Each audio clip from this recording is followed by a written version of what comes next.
looking at the 2007 exam. This is the third question in our problem bank. We have this circuit. We have a battery hooked up to a resistor to a capacitor. So this is an RC circuit with a battery. And we want to calculate the battery voltage E. This is the current in the resistor as a function of time. This is the graph that we obtained. So it says we want to calculate the battery voltage. So maybe there's a way we can get away with not having to do all of the differential equation stuff if we note that at t equals 0, the capacitor acts like a wire.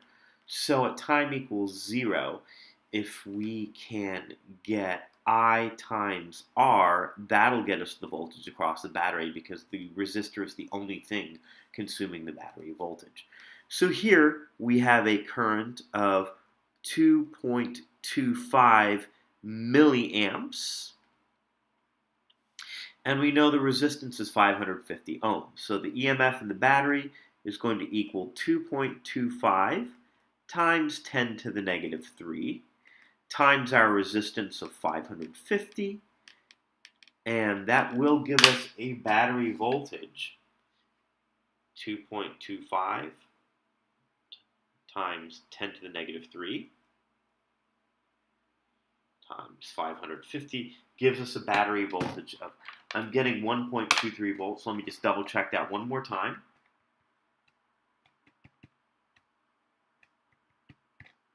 All right, I'm getting 1.24 volts.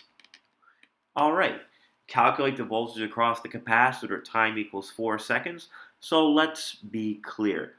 This is the current across the resistor. That's about 0.4 milliamps. So I equals 0.4 times 10 to the negative third amps. So V across the resistor is going to be 0.0004 times 550. I'm telling you why we're going to do this in a second. So we're getting the voltage across the resistor. So that's 550 times 0.0004. And that's giving us 0.22 volts. So why do we care? Because in part B, if we take the battery voltage, resistor voltage, capacitor voltage, we go around that loop. So we have 1.24 minus 0.22 minus the voltage across the capacitor. Hang on. So that'll be 1.24 minus 0.22 minus Vc equals 0. Using Kirchhoff's voltage law, we're going to get 1.02 volts across the capacitor. Then it says calculate the charge on the capacitor 4 seconds. So we'll do Q equals CV. So that's going to be C, which is 4,000 microfarads times 1.02 volts. So that's going to give us about 4,080 microcoulombs. Next, we're going to sketch the charge on the capacitor as a function of time. So since we know that the maximum charge in the battery is 1.24, let's get the maximum charge on the capacitor. So Q equals C times V of the battery. That's going to be the maximum charge on the capacitor. So that's going to be 4,000 microfarads times 1.24. If I have that right? Yes. This was the answer to A. Sorry about that. So 1.24. So 4,000 times 1.24 is going to give us about 4,960. 4,960 microcoulombs. And let's see kind of how this charge works.